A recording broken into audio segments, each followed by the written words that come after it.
এতটা কঠোর প্র্যাকটিসিং মুসলিম হতে হবে যে হাতের মধ্যে ওই যে জ্বলন্ত অঙ্গার রাখতে পারে, ঠিক আছে? মানে একজন মেয়ে আমাদের ছাত্রী পরীক্ষা দিতে গেছে, তাকে যদি বলে যে এটা খোলো, না হলে পরীক্ষা দিতে দিব না, পরীক্ষার খাতা ছুঁড়ে দিয়ে চলে আসবে। This is Iman, this is Iman. একজন অনেক বড় বিসিএস ক্যাডার, তাকে বলেছেন যে এই সুদে সাইন করেন, চাকরির পেপার ছিঁড়ে মুখের উপর দিয়ে চলে আসবে। দিস ইজ ইমান। আর যদি এগুলো করতে ব্যর্থ হয়, নাম কাটা, ওই যে আগুন রাখতে পারেনি। এক কথায় আসহাবুল কাহফ যেমন ছিলেন তেমন হতে হবে। এখানে কোনো কম্প্রোমাইজ নাই, এক বিন্দু পরিমাণ ছাড় দেওয়া যাবে না। আপনি এক বিন্দু ছাড় দিবেন, আপনি 10 বিন্দু হারাবেন। একবার ছাড় দিবেন, কোনোদিন ধরতে পারবেন না, কোনোদিন না। এমন জব করতে হচ্ছে যেখানে হারাম আছে, জব ছেড়ে দিয়ে ব্যাংকিং জব, কালকেই রেজিগনেশন লেটার দিয়ে আসতে হবে, তাহলে এটা ইমানের পরিচয়, ইমানের পরিচয়। আদারওয়াইজ আপনি মায়ের সাথে জেনা করছেন। Be careful. ইলম অনুযায়ী আমল।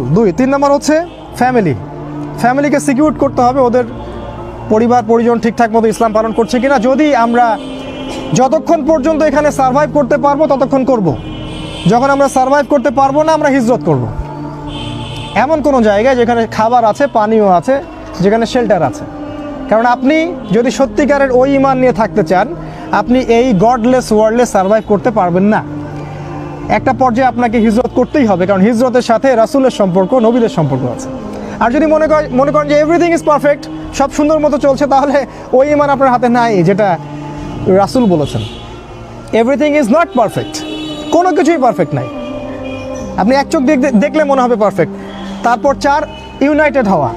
সবাইকে ধর্মীয় ওই যে দলাদলি আর পলিটিক্যাল দলাদলি বাদ দিয়ে একটা জায়গায় আসতে হবে। এটার জন্য নতুন দল ক্রিয়েট করতে হবে, এটা নট নেসেসারি, বাট সবার সাথে উদারতা থাকতে হবে, ঠিক আছে? ফাউন্ডেশন করে, প্রতিষ্ঠান করে। আর লাস্ট হচ্ছে খুব কনস্ট্রাকটিভ একটা পদ্ধতি অবলম্বন করে ধারাবাহিকভাবে কঠোর পরিশ্রমের মাধ্যমে একটা লক্ষ্যের দিকে এগিয়ে যাওয়া। এটা খুব ইম্পর্ট্যান্ট, এবং এটা আমরা একা করতে পারবো না। এই সবার এই ঐক্যবদ্ধ প্রচেষ্টা, জান মাল সময় শ্রম যদি আমরা একসাথে দিতে পারি, ইনশাআল্লাহ এই আখিরুজ জামানেও ওই ইমান ধরে রাখা সম্ভব, একত্রিত থাকা সম্ভব, জ্ঞান অর্জন করা সম্ভব, পরিবার পরিচালনা করা সম্ভব, শেষ পর্যন্ত ট্রাই করা সম্ভব। যখন দেখবো পারছি না, হিজরত। আল্লাহ পাক আমাদেরকে বক্তব্যগুলো বোঝার তৌফিক দান করুন, আরও এগুলো নিয়ে বিশেষ গভীর পড়াশোনা করার তৌফিক দান করুন, এবং কোরআন এবং সুন্নাহর সাথে এই সমসাময়িক জ্ঞানগুলোকে অ্যাডজাস্ট করে আমরা যেন ডিসিশন নিতে পারি, সেটা আল্লাহ পাক সহজ করে দিন।